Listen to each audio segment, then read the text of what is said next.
Hi, welcome to Let's Camp Some More Sunday Brunch. We are in Hocking Hills in Ohio, and we've been doing a lot of hiking. Also, we're camping in the campground, and we ran across what I think are some really interesting people, so I asked them to sit down and chat with us. We are in the amphitheater. That's why we're on these benches. People can't even see that. Okay, great. They just see you guys. So, yeah, so here's some people. This is Marissa and Joshua, and we met them in the campground. And the first thing I noticed when we met these people, go ahead and turn your head, is the little tuft of hair on the back of his head. And I was curious about that. So why don't you tell us about that? Okay, we demonstrate and teach native culture and native archery specifically. That was kind of what our whole thing centers around.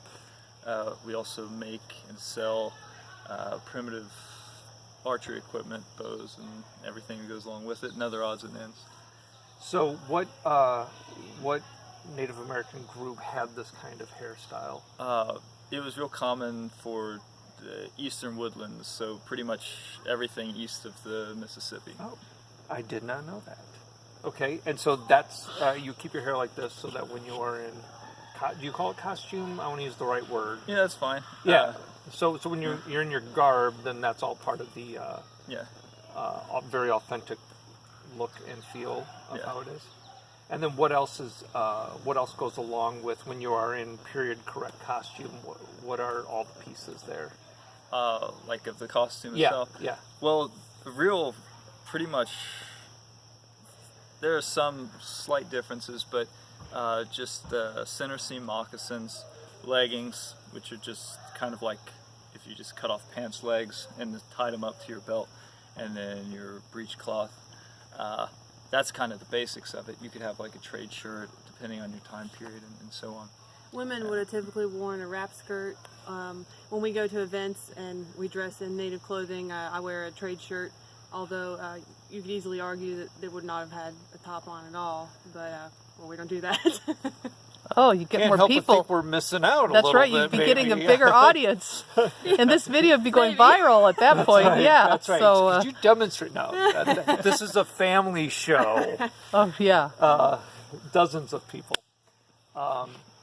And where are you guys located? Southern Ohio. Southern Ohio, and then you don't just like dress up and go outside and like wave at cars. How does this all come about then? Historical events just around Indiana, Kentucky, and Ohio mostly. Though if we get more connections, and there are lots of places at like some forts, recreative forts, and so on, and just different areas that they'll have these. What do you call them? Events. Yeah, just historical events. A living history camp. Yeah, stuff like that. So a lot of them will have like a battle reenactment. We don't actually take part in the reenactments themselves. One of the reasons is it's kind of hard to fake shooting somebody with a bow and arrow. It kind of just happens for real. That's right. Yeah, it's pretty binary. Either you're shooting them with a bow, or you are not shooting. Yeah, them there's with no a blanks bow. for that. Yeah.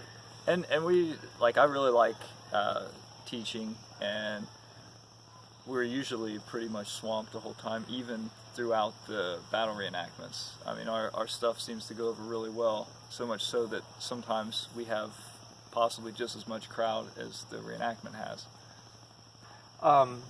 So you say you make bows. Mm-hmm. Like, okay, so what is, like, just real quick, what's like the process of making an authentic bow? Okay, to make it simple, if you imagine cutting down a little sapling, let's say this big, whatever, depending on the type of tree. This is just the quick, easy version. And you take the bark off one side, and the other side you're going to thin down to where the limbs will both flex enough and flex evenly and in the right places. So you can do that however. You can take, an axe or a hatchet. You can use a saw. You can use power tools. Use stone tools. Okay. It's just kind of, you're just removing wood.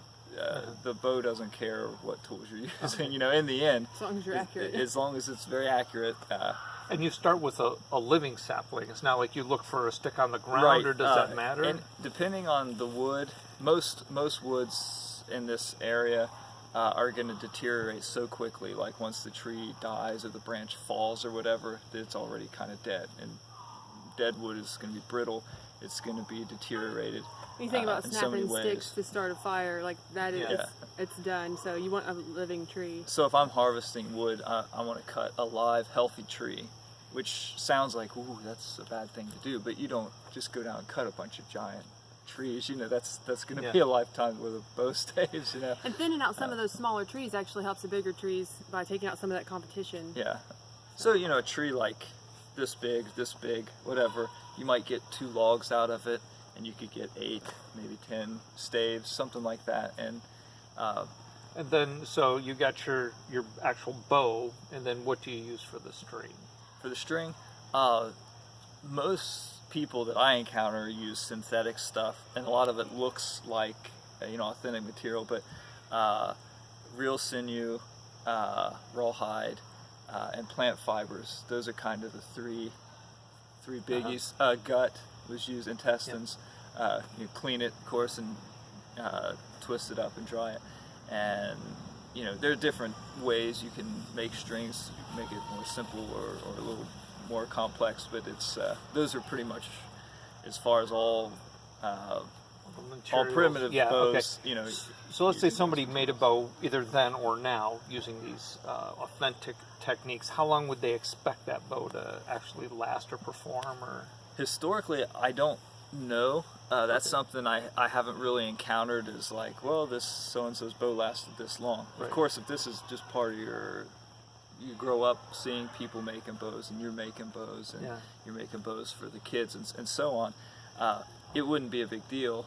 And of course, the forests were, a lot fuller than they are now. It wouldn't be a big deal. Another. Or to have a stave or 2 on hand. That you're just slowly working on in your spare time, in the winter, whatever. But if made properly, I mean, the bow could very well last a lifetime. Now its performance, like at its peak, might just be, 10 years, 5 years, I don't know. Okay, but, But more than a season, or I carry it, this one's done, get another one. Yeah. And I guess it depends on possibly how much you use it. Yeah. Some of those things I just don't know. And then so the arrows, what do you make those out of? Well, when I make them to sell, it's so much work, and it's hard for me to charge enough for as long as it takes me to make them. I make them all out of natural materials, but buying dowels. Oh, okay. But over, I believe, 50% of the eastern woodland arrows that are in museums and private collections were actually like split hardwoods, whittled down. So they essentially made their own dowels. Yeah. Oh, okay. So they just made dowels. Just took them a little longer than turning it on a lathe. Now, right. They would also take like small shoots. If you see, little, things starting up and relatively straight and close to the right diameter, you cut those and harvest a bunch of those during whatever season would be appropriate. And of course, in the southeast, which Ohio also had it, what they call river cane. It was native bamboo to North America. I did not know that. So that's great arrow shaft material. So yeah, splitting it out, shoots and cane, and other cultures, around the world have used different types of bamboo. Well, I'm sure you probably got to use what's available. There's not a lot of trade going back and forth across the Pacific, right? Right, not that far. There was a lot of trade going on, but why trade for an Osage stave from way further west if you live in New York when there's a perfectly good hickory tree. Yeah, your material's just as good as their material, so that's not necessarily what you're So trading. I have a question. You said you make these and sell these? Yeah. Do you sell these at these events you go to, or where do people buy these things? We do sell them at events from time to time, though most of the events, our main focus is on the teaching and demonstrating. And then our online Etsy shop, we sell. So it's kind of, we try to incorporate it into everything we do, but it's also kind of its own thing, I guess. And what's the name of your Etsy shop? Krieger Mountain Crafts. Okay, Krieger Mountain Crafts. Krieger. And that's... K-R-I-E? Yeah. Okay, Right, yeah. Krieger, yeah. I know that because I studied a little bit of German, and I-E sounds like E, so... And if your German is good, you know what Krieger is? I don't remember. I only know it because it's Yeah. our last name. Yeah. It means warrior, which I thought was Oh, quite okay, appropriate. no, yes, Kriegs is war. Like, I was in the U.S. Navy, and that's Kriegsmarine, or, you know, war navy, basically. So, yeah, Krieger does, that makes sense. So I knew Kriegs, I just didn't put, and ER in German does make somebody that thing, so, yes. The grammar. Yeah, that's right. It's the thing. So Krieger Mountain Crafts is the name of your Etsy Etsy shop. shop and your social and everything. That's where people can find you? Us on Facebook, Pinterest, on Etsy.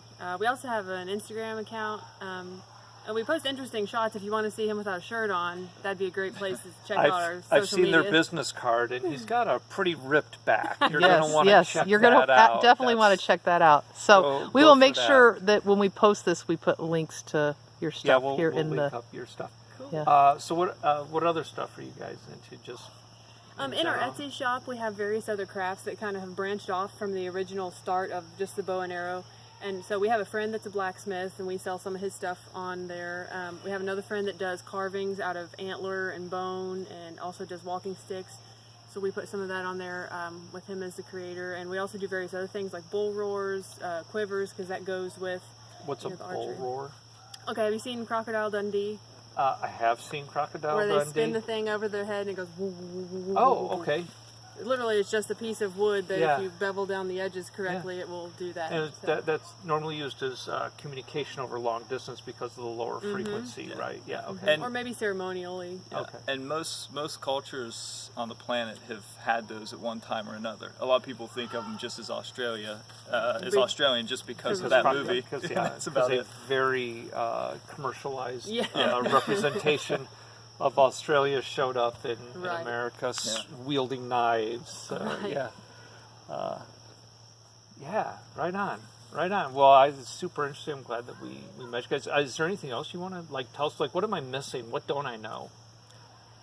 Well, one of the other things that kind of a bigger thing that we teach and demonstrate is tomahawk throwing, and it's just kind of a fun thing. We're going to do that tonight. We're I going to don't- throw tomahawks. I don't Do care you what have the- any tomahawks with you? I don't care what the park don't. police say. Oh, we're, no. we're throwing tomahawks. Oh, Yeah, no. if we had one, I would definitely say, yeah, let's go out and. We do some I demonstrations. I have a plastic handled hatchet that I got at Harbor Freight. Will that work? That will work. Okay. See, can- we're we going can to get video arrested. that. We're getting arrested tonight. Yeah. We'll go So- do that later and then splice it together with this one. So, okay, fantastic. We're going to have to come out and see you guys somewhere. We would love that. And if you know of any events that are local that would like to have So, us, what would you consider to be a You- suitable region? I would love to get out and do more stuff in like Pennsylvania, West Virginia, Okay. even down to Tennessee and North Carolina. If our farthest event is out into Indiana, and at Vincennes, Indiana is Yeah. the farthest away we go right now. the problem is to make enough to make it worth our while to go there, because we're not Right. a large vendor. You know, Right. we're not. Yeah. We don't We just even work really under consider. contract. Yeah. Yeah. But you still have to pay probably the same vendor fees, right? Well, Or- most of the time when we do that, we just say, hey, we're just going to demonstrate here and use our inventory as a our display. display. Because people get a chance to look at it. He's done a lot of what I consider museum quality replicas that are based entirely off of documented pieces that he's made replicas of that are exact materials to the exact measurements. And so for people to be able to look at that and touch it and check it out in person is kind That's of a really neat cool. thing. We'll have to come check you guys out sometime. Yeah, no, we're going to have to, and also I guess what we were talking earlier, they mentioned they have an Airbnb, so at least we'll have a place to stay. That's That's right. That's Right. right. When Come come, out and that's And we're see right. guys. super hosts. Super host. That's Superhost right. on That's right. Airbnb. That's so right. if you're looking to be in the middle of Ohio, Kind of on the edge, aren't you? Anyway, oh no, Yeah, we're on the you're Ohio south. River. On Yeah. the Ohio River, close to Kentucky. Mm-hmm. All right, well, I'm super glad that we ran into you guys. So I saw his very interesting haircut. They saw my socks. I was wearing more brightly colored ones, so I speculated them, and they speculated us, and he was doing dishes when we saw him, so you can't beat that. That's right. That's right. That's how it is when you're camping with my wife. Somebody's Hey, got to do the dishes. hey, you love doing the dishes All right, when we hey. camp. I'm like super jacked that we ran into each other here, and we're gonna keep in touch. Maybe you'll see more videos of us visiting them or going to events that they're at, because we're not gonna lose contact. I think this is why we're doing these video things, because you know, you go places and you meet people and you start talking to them, and you get like this rich story, you know. And I thought, we got to start capturing all this. And so, yeah, this isn't the end of our relationship, Right. I think. We'll definitely be maybe you'll stalking get you home on and be like, social. okay, what's the restraining order? How do you fill that out? So, That's experiences like this that are the heartbeat of life. When you go and like you look back on a trip and you're like, I kind of remember being tired and hungry at that one point. No, you remember the people. yeah, the people you met and the super cool things and stuff. So, yeah, so, hey, thanks for being here. And everybody, all 12 dozen of you who watched, thanks for joining us here. 12 dozen. Yeah, 144 people now. I've just upped our numbers. So, but thanks for joining us, and this has been Sunday Brunch on Let's Camp Some More.